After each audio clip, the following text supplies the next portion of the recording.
Igitabo Itangiriro igice cya 25. Urubyaro rwa Ketura. Ibi kandi tuzongera kubisanga urwa mbere rwo ku ngoma ku gice cyaho cya mbere ku murongo wa 32 kugera ku murongo wa 33. Aburahamu arongora undi mugore witwa Ketura, babyarana Zimurani na Yokishani na Medani na Midiyani na Ekishaki na Shuwa. Yokishani yabyaye Sheba na Dedani. Bene Dedani ni Abashuri n'Abaretushi n'Abareyuni. Bene Midiyani ni Efa na Eferi na Henoki na Bida na Eruda. Abo bose ni urubyaro rwa Ketura. Aburahamu yahaye Isaka ibye byose, ariko abana b'inshoreke Aburahamu yari afite abaha impano akiriho, arabohereza ngo batandukane na Isaka umwana we, bagende berekeje iburasirazuba, bajye mu gihugu cy'iburasirazuba. Urupfu rwa Aburahamu. Iminsi Aburahamu yaramye ni imyaka 175. Aburahamu ageze mu zabukuru aramye imyaka myinshi, umwuka urahera, apfa ashaje neza. Asanga bene wabo, abana be Isaka na Ishimayeli, bamuhamba muri bwa buvumo bw'Imekipera buri mu isambu ya Efuroni mwene Sohari Umuheti, iri imbere y'Imamure. Niyo sambu Aburahamu yaguze n'Abaheti, ariho bahambye Aburahamu na Sara umugore we. Aburahamu amaze gupfa, Imana iha umugisha Isaka umwana we. Isaka yari atuye hafi ya rya riba ryitwa Lahayiroyi. Igitabo Itangiriro igice cya 25 umurongo wa 12. Urubyaro rwa Ishimayeli. Ibi kandi nanone tuzongera kubisanga mu rwa mbere rwo ku ngoma ku gice cyaho cya mbere ku murongo wa 28 kugeza kuri 31. Uru ni rwo rubyaro rwa Ishimayeli umwana wa Aburahamu, wo Hagari umunyegiputakazi, umuja wa Sara yabyaranye na Aburahamu. Uku niko abana ba Ishimayeli bitwaga, nk'uko amazina yabo ari, nk'uko babyaranye.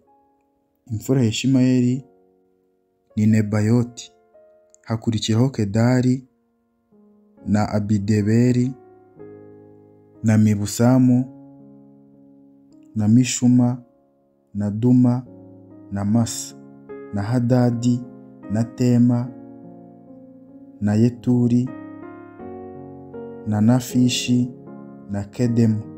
Abo nibo bana ba Ishimayeli.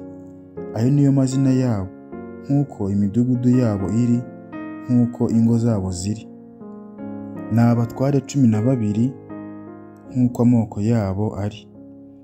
Imyaka Ishimayeli yaramye ni imyaka 137. Umwuka urahera, arapfa, asanga bene wabo. Bahera i Havira batura, bageza i Shuri iri imbere ya Egiputa, aherekeye Ashuri. Yari atuye imbere ya bene se bose.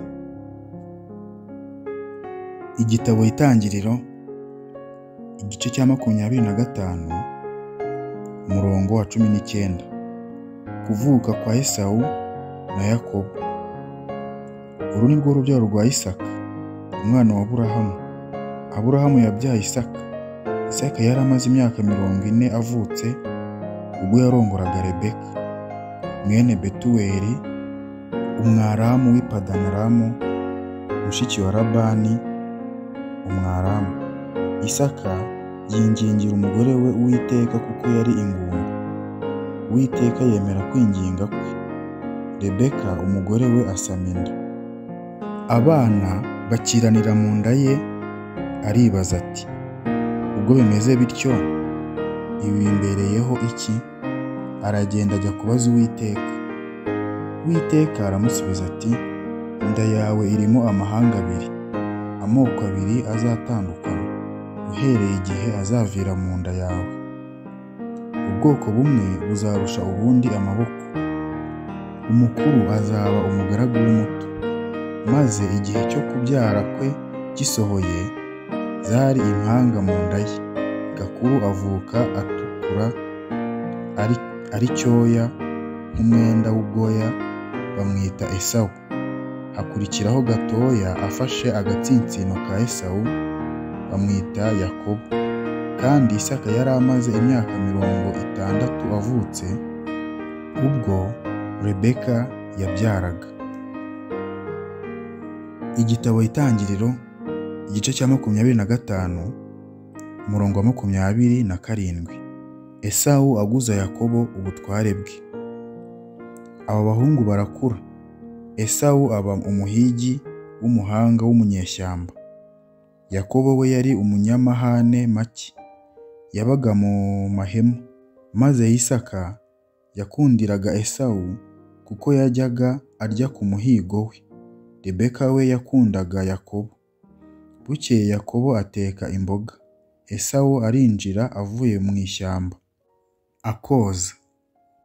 Esawu abwira Yakobo ati, ndakwinginze ngaburira ku bitukura utetse, kuri ibyo bitukura byawe, kuko nkoza. Nicyo cyatumye yitwa Edomu. Yakobo aramusubiza ati, keretse twagura ubutware bwawe uyu munsi.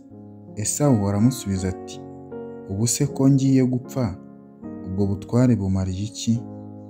Yakobo aramusubiza ati, ndahira uyu munsi. Aramurahirira, agurisha Yakobo ubutware bwe. Yakobo aha Esawu umutsima n'ibishyimbo yatetse. Ararya, aranywa, arahaguruka arigendera. Uko niko Esawu yasuzuguye ubutware bwe.